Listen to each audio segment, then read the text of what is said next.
Hi Steve here. In this video I want to take you through adding email or an email account to an Android. This is going to be an Android tablet, but it works just the same on a Android phone. This is a very old operating system. I think it's Android 2.1, and I've got an email icon on the home screen here, so I'm just going to use the default email client that comes with this operating system. And if you're using Yahoo or Google clients, then the settings are very similar. Now if you take a look at the web page, you'll see what information you'll need to gather before you actually proceed with the setup, and I'll take you through that as well when we're doing the video.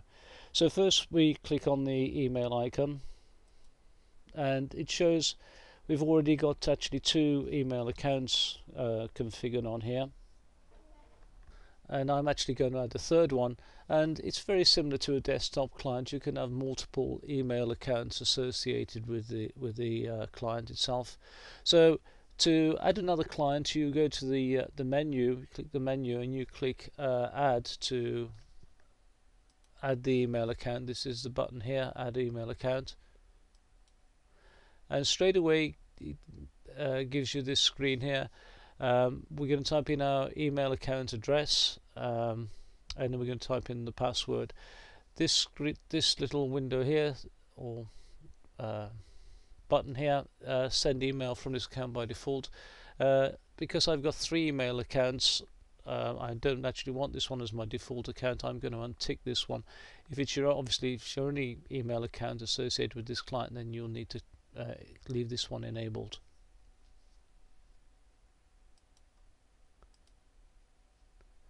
There's the email address, and I'm going to click here manual setup to set up this manually.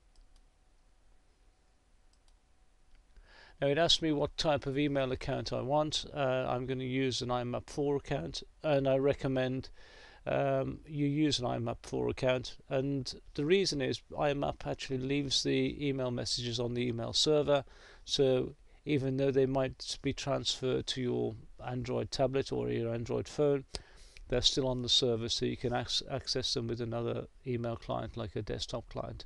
So if your email provider supports it, then I recommend IMAP. Now some email providers only support access via IMAP, and some email providers only support access via POP3. It all depends on your provider. So I'm going to select IMAP, and it gives me a screen to fill out. So I need the username, the password, the IMAP server. The port is actually the default port 143. Now if we were using security, which I'm not in this occasion, it would be a different port number, and again you need to get that port number from your provider, and you need to get the security type from your provider. Now the settings it actually fills in here, this is my client fills in here, are incorrect, so don't just go with these settings by default. They do need to be changed.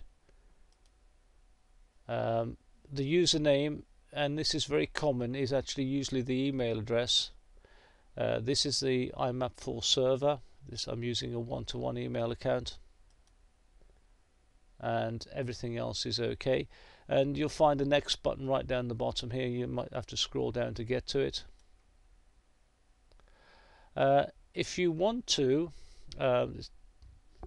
copy text, because there is actually sometimes a duplication, you can copy text by clicking on this field or wherever field you want, and it will bring you up the copy text screen. So here you can copy text, you can paste text if you go to another screen.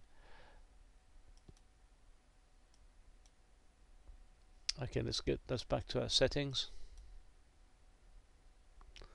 So right, once you've finished setting up the incoming side of it, once you press next, it will go and actually check to make sure you can contact the mailbox, and if that works okay, you should proceed straight to this screen here where it gets you to set up the outgoing settings, the SMTP server. And again, the default settings it gives you aren't correct, so you have to edit these. Common today that you require a sign-on, and the sign-on is usually the same email account and the same password as you use for accessing your your mailbox, your POP3 mailbox or your IMAP4 mailbox. And again, the port number is the default 25. If you're using security, which I'm not here, then you'll need to configure a different port number, and obviously you need to configure the security type. So there's my correct SMTP settings there. And once you've finished, you again scroll down, you can see the next button just at the bottom here, and click next. When I clicked next it didn't work. I actually got the SMTP server settings incorrect. These are the proper ones.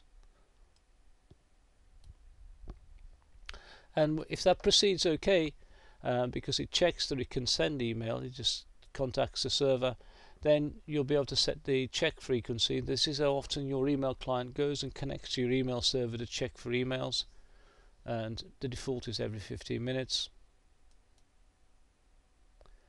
You need to set up a name for the account. Now, this is a name that will appear on the screen, and you need to set up a name for the outgoing messages. This will actually appear when someone receives a message. It will appear on the message itself, as well as obviously the email address. Once you've finished, it should contact your email server, and you should start seeing your email messages, well, your email folders. And that's it. I'm finished. Once you finish, it takes you back to the email account, so you can see there's my email account that I've just configured. The count here, I assume, is the number of messages in that mailbox, but without actually go back to check, I wouldn't know. It's probably a good assumption. So that's it, how to add an email account to your Android phone or your Android tablets. Until next time, bye.